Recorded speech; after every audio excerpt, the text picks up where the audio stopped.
Let's face it, your salad is probably really boring and not very filling. So I'm gonna show you how to make this butternut squash salad that is just gonna really satisfy you. It's got enough heartiness to it, along with incorporating a lot of different, I'll say, fruits and vegetables, because I'm pretty sure squash and tomatoes are fruits. And it's just another thing you can do with butternut squash. I think everyone always just thinks butternut squash, I'm gonna make it into soup, or I'm gonna roast it with like cinnamon and those kind of nutmeg spices. This one is a little bit more of like a fresh spin on it. You can top it with whatever protein you want. I'm just showing you the salad. This is one of the recipes in my cookbook. Throwing in some chickpeas and pumpkin seeds. That way you are getting some protein in there. So you could consider this a full meal. Not one if you're trying to like up your protein macros. Something on the lighter side. So for the butternut squash, I recommend peeling it first. You can eat the skin of almost, I think all squashes in general. But for this one, that's not the vibe.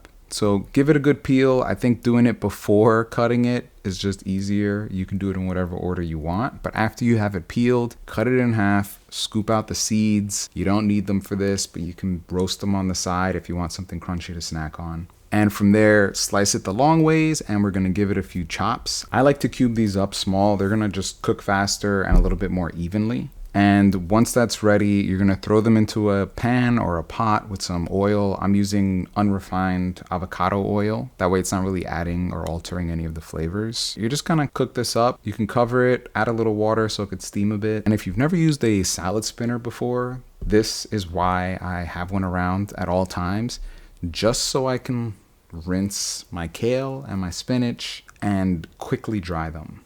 Like I'd break off the stems. Sometimes I destem the whole thing, throw it in there, fill it, rinse it maybe 2 or 3 times, make sure there's no just like gunk and dirt.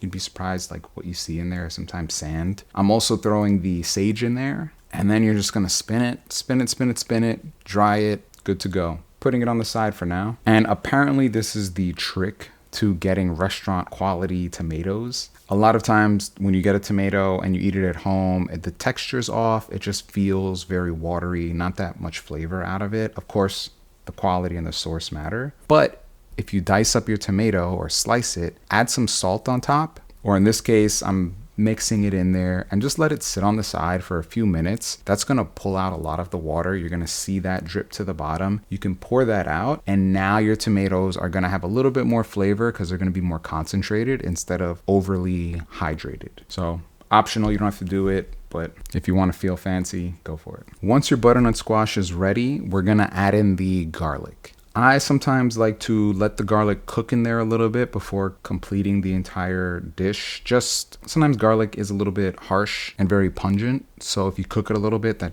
brings it down a little, but you can still get the good part of the garlic without the spicy burn you can sometimes get. And we're basically done here. Like this recipe's super quick. You're adding in the tomatoes, the sage, the kale, the chickpeas. Make sure you kind of break up the kale and the sage. You can give them a good chop, or you can just rip them into little pieces. Top it with some salt, pepper, a little bit of lemon juice, and give it a good toss. Make sure everything is nice and mixed in there because you want all those flavors to come together. For the kale, I like to cook it just a little bit. So before you do, if you want to really get into it, you can massage it with a little bit of olive oil. That's going to help break it down and soften it, just better texture. Or add it to the top of your pot, cover it for a little bit. You can get a quick steam in like a minute or two, just enough to bring out some of those darker greens. That's how you know it worked. And you're ready to eat. So you plate it however you want. You can mix it up. You can layer it with the kale on the bottom and the rest of the mixed salad on top. I like to throw on a few pumpkin seeds on top. Really good source of zinc. I forgot exactly what other minerals in there. I just always like it for the zinc.